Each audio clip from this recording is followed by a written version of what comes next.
Hi, welcome back to our channel. വീണ്ടും ഒരു comment inspired movie suggestion video ആണ് കേട്ടോ.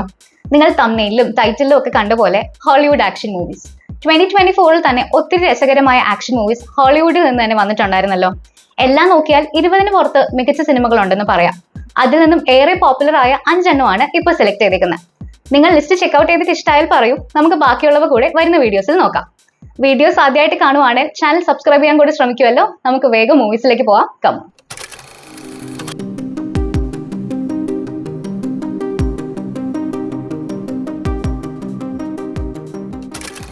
അപ്പോൾ ആക്ഷൻ മൂവീസ് മുന്നോട്ട് പോകുന്ന പോലെ തന്നെ നമുക്ക് സമയം ഒട്ടും കളയാതെ ചിത്രങ്ങൾ നോക്കിപ്പോകാം. ആദ്യം ഫിഫ്ത്ത് ഫിലിം നോക്കാം. ഒരു മീറ്റിയോറോളജി സ്റ്റുഡന്റ് ആയ കേറ്റ് കാർട്ടർ ടൊർണാഡോസുമായി ബന്ധപ്പെട്ട ഒരു തിയറി തന്റെ കൂട്ടുകാരുടെ സഹായത്തോടെ ടെസ്റ്റ് ചെയ്യാൻ ശ്രമിക്കുന്നതിനിടെ ഉണ്ടാകുന്ന ഒരു എൻകൗണ്ടറിൽ നിർഭാഗ്യകരമായ ചില അനുഭവങ്ങൾ നേരിടുന്നു. തുടർന്ന് കുറച്ചു വർഷങ്ങൾക്ക് ശേഷം ജാവി എന്ന തന്റെ സുഹൃത്തിന്റെ പ്രേരണയാൽ ഗിൽറ്റ് ഒക്കെ മാറ്റിവെച്ച് പുതിയതും കൂടുതൽ മികച്ചതുമായ ഒരു ട്രാക്കിംഗ് സിസ്റ്റം പരീക്ഷിക്കാൻ പുറപ്പെടുന്നു. പരീക്ഷണത്തിനായി ഒക്ലഹോമയിൽ എത്തുന്ന അവർ ഒരു സ്റ്റോം ചേസർ എന്ന നിലയിൽ യൂട്യൂബ് സ്റ്റാറായ ടൈലർ ഓവൻസിനെ കൂടി പരിചയപ്പെടുന്നു. പക്ഷെ അടുത്ത സ്റ്റോം സീസൺ എത്തുന്നതോടെ ഒന്നിലധികം കൊടുങ്കാറ്റുകൾ ഒക്ലഹോമയുടെ മധ്യഭാഗത്ത് കൂടിച്ചേരുകയും കേറ്റും ടൈലറും ഒപ്പം കോമ്പീറ്റ് ചെയ്യുന്ന മറ്റ് ടീംസും പ്രതീക്ഷിച്ചതിലും അപ്പുറത്തേക്ക് കാര്യങ്ങൾ നീങ്ങുകയും ചെയ്യുന്നു. സാഹസങ്ങൾക്ക് മുകളിൽ ജീവൻ തന്നെ രക്ഷിക്കാനുള്ള അവരുടെ പോരാട്ടങ്ങളാണ് പിന്നീട് ട്വിസ്റ്റേഴ്സ് എന്ന ഡിസാസ്റ്റർ ആക്ഷൻ ത്രില്ലർ സിനിമയിൽ കാണുന്നത്. 1996 പുറത്തിറങ്ങിയ ട്വിസ്റ്റർ എന്ന സിനിമയുടെ ഒരു സ്റ്റാൻഡലോൺ സീക്വലായി എത്തിയ ഈ സിനിമ ആദ്യ ചിത്രത്തോളം തന്നെ മികച്ചൊരു സിനിമാറ്റിക് എക്സ്പീരിയൻസ് തരികയും ആ ചിത്രം കാണാത്തവർക്കും ആസ്വദിക്കാവുന്ന രീതിയിൽ ഒരുക്കിയിട്ടുള്ളതുമാണ്. ഡ്രാമ എലിമെന്റ്സ് കൂടെയുള്ള നല്ലൊരു സ്റ്റോറി ആർക്കും അതിനെ സപ്പോർട്ട് ചെയ്യുന്ന നല്ല പെർഫോമൻസസും പിന്നെ ഇത്തരത്തിലൊരു ചിത്രത്തിന് വേണ്ട ഗംഭീര CGI വർക്ക്സ് ഉൾപ്പെടുന്ന ടെക്നിക്കൽ ആസ്പെക്ട്സും ചേർത്ത് നല്ലൊരു ദൃശ്യാനുഭവമാണ് ട്വിസ്റ്റേഴ്സ് തരുന്നത്. കണ്ടിട്ടില്ലെങ്കിൽ തീർച്ചയായിട്ടും ഒന്ന് ചെക്ക്ഔട്ട് ചെയ്ത് നോക്കൂ. നമുക്കിനി ഫോർത്ത് മൂവിയിലേക്ക് പോവാം. ഹോളിവുഡിലെ ഒരു ആക്ഷൻ സ്റ്റാറായ ടോം റൈഡറിന്റെ സ്ഥിരം സ്റ്റണ്ട് ഡ്യൂപ്പാണ് കോൾട്ട് സീവേഴ്സ്. ഒരിക്കലൊരു ഷൂട്ടിനിടെ നടുവിന് പരിക്കേൽക്കുന്ന കോൾട്ട് തന്റെ കരിയറും തന്റെ ഗേൾഫ്രണ്ടും ക്യാമറവുമനുമായ ജോഡിയെയും ഉപേക്ഷിച്ച് മാറി നിൽക്കുന്നു. 1.5 വർഷങ്ങൾക്കിപ്പുറം ഒരു മെക്സിക്കൻ റെസ്റ്റോറന്റിൽ ജോലി നോക്കുന്ന കോൾട്ടിനെ കോൺടാക്ട് ചെയ്യുന്ന ടോമിന്റെ ഫിലിം പ്രൊഡ്യൂസർ അയാളോട് ജോഡി തന്റെ ആദ്യ സിനിമ ഡയറക്ട് ചെയ്യുകയാണെന്നും സിഡ്നിയിലെ അതിന്റെ പ്രൊഡക്ഷൻ യൂണിറ്റിൽ ജോയിൻ ചെയ്യാൻ അവൾ ക്ഷണിക്കുകയാണെന്നും അറിയിക്കുന്നു. എന്നാൽ സെറ്റിലെത്തുമ്പോൾ ജോഡി തന്നോട് ഇപ്പോഴും അന്നത്തെ ബ്രേക്കപ്പിന്റെ പേരിൽ ദേഷ്യത്തിലാണെന്നും അവൾ തന്നെ ക്ഷണിച്ചിട്ടില്ലെന്നും കോൾ തിരിച്ചറിയുന്നു. തുടർന്ന് തന്നെ ഇവിടേക്ക് വരുത്തിയതിന്റെ യഥാർത്ഥ കാരണം തന്നെ ഒരു ദൗത്യം ഏൽപ്പിക്കാനാണെന്ന് അയാൾ ഫിലിം പ്രൊഡ്യൂസറിൽ നിന്നും മനസ്സിലാക്കുന്നു. എന്താണ് ആ ദൗത്യമെന്നും കോൾട്ട് അത് ഏറ്റെടുക്കുമോ എന്നും എങ്കിൽ അയാൾ അത് എങ്ങനെ കംപ്ലീറ്റ് ചെയ്യും എന്നതുമൊക്കെ കാണിച്ചുകൊണ്ടാണ് ദ ഫോൾ ഗായ് എന്ന ആക്ഷൻ കോമഡി സിനിമയുടെ ബാക്കി കഥ പുരോഗമിക്കുന്നത്.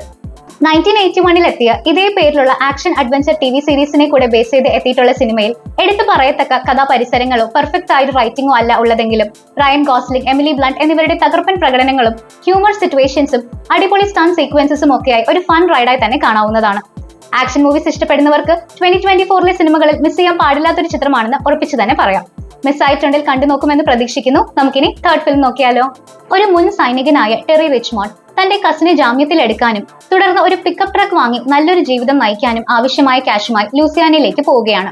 എന്നാൽ യാത്രക്കിടെ 2 പോലീസുകാർ അയാളെ തടയുകയും അയാളുടെ കയ്യിലെ പണം പിടിച്ചെടുക്കുകയും ചെയ്യുന്നു. കസിനായ മൈക്ക് ഒരു ഗാങ്സ്റ്ററിനെതിരെ ഇൻഫർമേഷൻ കൊടുത്ത ആളായതിനാൽ അയാളെ സ്റ്റേറ്റ് പ്രിസണിലേക്ക് മാറ്റുന്നത് അപകടമാണെന്ന് അറിയാവുന്ന ടെറി അതിനു മുമ്പ് തന്നെ ജാമ്യം നേടാൻ ശ്രമിക്കുന്നെങ്കിലും പണം എത്തിക്കാത്തതിനാൽ ശ്രമം വിജയിക്കുന്നില്ല. ആവശ്യമായ പേപ്പർ വർക്ക്സ് തയ്യാറാക്കാൻ കോടതി ജീവനക്കാരിയായ സമ്മർ എന്ന സ്ത്രീ സഹായിക്കാം എന്നേൽക്കുന്നു.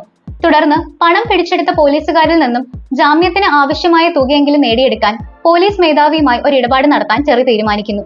പക്ഷെ കാര്യങ്ങൾ കൂടുതൽ കോംപ്ലിക്കേറ്റഡ് ആവുകയും അയാൾ കൂടെ നിയമ സംവിധാനങ്ങളുടെ പിടിയിലാവുകയും ചെയ്യുന്നു. അഴിമതിയും അധികാര ദുർവിനിയോഗവും നിറഞ്ഞ ആ ചെറിയ പട്ടണത്തിൽ ടെറി നടത്തുന്ന നീതിക്കായുള്ള പോരാട്ടങ്ങളാണ് റിബൽ റിച്ച് എന്ന ക്രൈം ആക്ഷൻ ത്രില്ലറിൽ കാണുന്നത്. എന്റർടൈൻമെന്റ് വാല്യൂ ഒട്ടും ചോർന്നു പോകാതെ തന്നെ സോഷ്യലി റിലവന്റ് ആയ ടോപ്പിക്സ് കൂടെ ഹാൻഡിൽ ചെയ്യുന്ന നല്ലൊരു പ്ലോട്ടും സ്റ്റോറി ലൈനും ഉള്ള ചിത്രമായിട്ടാണ് തോന്നിയത്. ടെറി ആയിട്ടുള്ള ആരൺ പെറിയുടെ പെർഫോമൻസ് ആക്യുറേറ്റ് ആണ്. പ്രേക്ഷകരുടെ ഇഷ്ടത്തിന് ഇന്റർപ്രറ്റ് ചെയ്യാവുന്ന തരത്തിൽ ഒരു എൻഡിംഗ് നൽകുന്നിടത്താണ് നിങ്ങൾക്ക് ഈ ചിത്രം എത്രത്തോളം സ്വീകാര്യമാകും എന്നത് കാത്തിരിക്കുന്നത്. ഒരു വെൽ ക്രാഫ്റ്റഡ് ആക്ഷൻ ത്രില്ലറായ റിബൽ റിച്ച് നെറ്റ്ഫ്ലിക്സിൽ തന്നെ കാണാവുന്നതാണ്. നമുക്കപ്പോൾ ഇനി സെക്കൻഡ് മൂവിയിലേക്ക് പോകാം.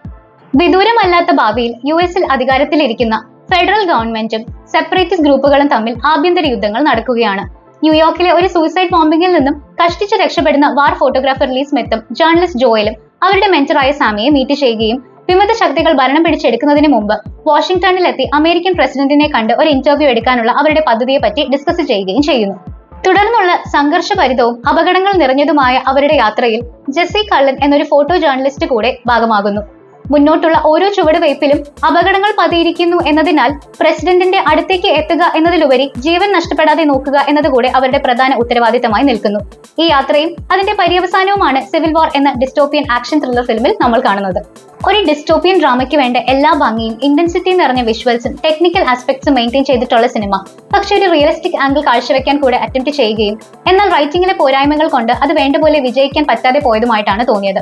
എങ്കിലും സിവിൽ വാർ പോലെ കവോസ് നിറഞ്ഞ സിറ്റുവേഷൻസിൽ നടക്കുന്ന ഹോണ്ടിങ് ഇൻസിഡൻസ് കൂടെ കാണിച്ചുകൊണ്ട് ആദ്യാവസാനം എൻഗേജിംഗ് ആയ മേക്കിങ്ങിലൂടെയും ക്രിസ്റ്റൻ ഡാൻസ്റ്റിന്റെ ഗംഭീര പെർഫോമൻസിലൂടെയും പിടിച്ചു നിർത്താൻ ശ്രമിച്ചിട്ടുണ്ട്. കണ്ടിട്ടുള്ള നിങ്ങളുടെ അഭിപ്രായങ്ങൾ കൂടി പ്രതീക്ഷിക്കുന്നു. പ്രൈം വീഡിയോയിൽ ചിത്രം കാണാവുന്നതാണ്. നമുക്കിനി ഇന്നത്തെ ഒന്നാമത്തെ ചിത്രം കൂടെ നോക്കിയാലോ. കാട്ടിലെ ഒരു ഗ്രാമത്തിൽ ജീവിക്കുന്ന ഒരു കുട്ടി തന്റെ അമ്മ പറഞ്ഞു കേട്ടിട്ടുള്ള കഥകളിലൂടെ ഹനുമാന്റെ വലിയ ആരാധകനാണ്. അങ്ങനെ ഇരിക്കെ അടുത്തുള്ള നഗരത്തിലെ ഒരു ദുഷ്ടഗുരുവായ ബാബാശക്തി ഒരു ന്യൂനപക്ഷ സമുദായത്തിൽപ്പെടുന്ന ഈ ഗ്രാമത്തിലെ ആളുകളെ അവിടെ നിന്നും ഒഴിപ്പിച്ച് ആ സ്ഥലം കൈക്കലാക്കാനായി റാണാ സിംഗ് എന്ന അഴിമതിക്കാരനായ പോലീസ് മേധാവിയെ അങ്ങോട്ടേക്ക് അയക്കുന്നു. ഗ്രാമം മുഴുവൻ ആക്രമിക്കപ്പെടുമ്പോൾ ആ അമ്മ അവരുടെ മരണത്തിന് മുമ്പായി മകനെ ഒളിപ്പിക്കുന്നു. റാണാ സിംഗ് തീ കൊളുത്തിയ തന്റെ അമ്മയെ രക്ഷിക്കാനുള്ള ശ്രമത്തിൽ അവന്റെ കൈകൾക്ക് പൊള്ളലേൽക്കുന്നു. വർഷങ്ങൾക്കിപ്പുറം അവൻ ടൈഗേഴ്സ് ടെമ്പിൾ എന്നൊരു അണ്ടർഗ്രൗണ്ട് ഫൈറ്റ് ക്ലബിൽ ഒരു മങ്കി മാസ്ക് ധരിച്ച റെസ്ലറായി പ്രവർത്തിക്കുകയാണ്. ഒരു സോഷ്യൽ ക്ലബിന്റെ മറവിൽ പ്രവർത്തിക്കുന്ന കിങ്സ് എന്ന ബ്രോത്തലിലെ സ്ഥിരം സന്ദർശകനായ റാണയോട് തന്റെ അമ്മയുടെ മരണത്തിന് പ്രതികാരം ചെയ്യാൻ അവൻ അവിടെ ഒരു ജോലി നേടി നുഴഞ്ഞു കയറുന്നു. പിന്നീട് ആ മങ്കി മാസ്ക് ധരിച്ചുള്ള അവന്റെ പോരാട്ടങ്ങളാണ് മങ്കി മാൻ എന്ന റിവെഞ്ച് ആക്ഷൻ ത്രില്ലർ ഫിലിമിൽ കാണുന്നത്. സ്ലംഡോഗ് മില്യണർ എന്ന ചിത്രത്തിലൂടെ നമുക്കെല്ലാം അറിയാവുന്ന ദേവ് പട്ടേൽ ആദ്യമായി സംവിധാനം ചെയ്ത് അദ്ദേഹം തന്നെ പ്രധാന വേഷത്തിലെത്തുന്ന മങ്കി മാൻ ഗംഭീരമായി കൊറിയോഗ്രാഫ് ചെയ്ത ഫൈറ്റ് സീൻസ് കൊണ്ട് സമ്പന്നമാണ്. ഒപ്പം നമുക്ക് പരിചിതമായ മിഥോളജിക്കൽ നറേറ്റീവ്സ് കൂടെ ആഡ് ചെയ്ത് അതിനൊപ്പം ഇന്ത്യയിൽ നിലനിൽക്കുന്ന കാസ്റ്റ് സിസ്റ്റംസ് അടക്കമുള്ള പലതരം സോഷ്യൽ ഇവൽസ് കൂടി ഡിസ്കസ് ചെയ്യുന്ന വളരെ റിലവന്റ് ആയ ഒരു ക്രിയേഷൻ കൂടെയാണെന്ന് പറയാതിരിക്കാൻ കഴിയില്ല. പക്ഷെ ആ ഒരു പൊളിറ്റിക്കൽ ആസ്പെക്ട് ഒരു മെയിൻബോഡിയായി തന്നെ വെച്ചുകൊണ്ട് തീരെ ഫിലോസഫിക്കൽ ആകാതെ ഒരു ഔട്ട് ആൻഡ് ഔട്ട് ആക്ഷൻ സിനിമയായി നിൽക്കുന്നത് തന്നെയാണ് സിനിമയുടെ വിജയം. മെയ്ഡ് ഇൻ ഇന്ത്യ എന്നതിന് പകരം മെയ്ഡ് ഫോർ ഇന്ത്യ എന്നൊരു ലേബൽ പതിച്ചു കൊടുക്കാവുന്ന മങ്കി മാൻ അത് ഹാൻഡിൽ ചെയ്തിരിക്കുന്ന കോണ്ടംപററി സോഷ്യോ പൊളിറ്റിക്കൽ എലമെന്റ്സ് കാരണം നമ്മുടെ central board of film certification ഇതുവരെ സെൻസർ ചെയ്യാൻ താല്പര്യം കാണിക്കാത്തത് കൊണ്ട് തന്നെ ഇന്ത്യയിൽ റിലീസ് ചെയ്തിട്ടില്ല. എങ്കിലും ചിത്രം കാണണം എന്നുള്ളവർക്ക് അതൊരു തടസ്സം അല്ലാത്തതിനാലും എങ്ങനെ ഒപ്പിക്കണം എന്ന് അറിയാവുന്നത് കൊണ്ടും കണ്ടിട്ടുള്ളവരും ഇനി കാണുന്നവരും നിങ്ങളുടെ ഒപ്പീനിയൻസ് കൂടെ ഷെയർ ചെയ്യും എന്ന് വിശ്വസിക്കുന്നു. കൂടാതെ ലിസ്റ്റിലെ ചിത്രങ്ങൾ നിങ്ങളെ നിരാശപ്പെടുത്തിയിട്ടില്ലെങ്കിൽ കൂടുതൽ ചിത്രങ്ങൾ സജസ്റ്റ് ചെയ്ത് കാണാൻ ഇൻട്രസ്റ്റ് ഉണ്ടോ എന്ന് കൂടെ അറിയിക്കുമല്ലോ അല്ലെ. അപ്പൊ വീഡിയോസും പ്രസന്റേഷനും ഇഷ്ടമായ ലൈക്ക് ചെയ്യാനും ചാനൽ സബ്സ്ക്രൈബ് ചെയ്യാനും മറക്കില്ലെന്ന് വിശ്വസിച്ചുകൊണ്ട് നമുക്ക് ഇന്നത്തേക്ക് നിർത്താം. അടുത്ത വീഡിയോയുമായി എത്രയും വേഗം കാണുന്നവരെ ബൈ.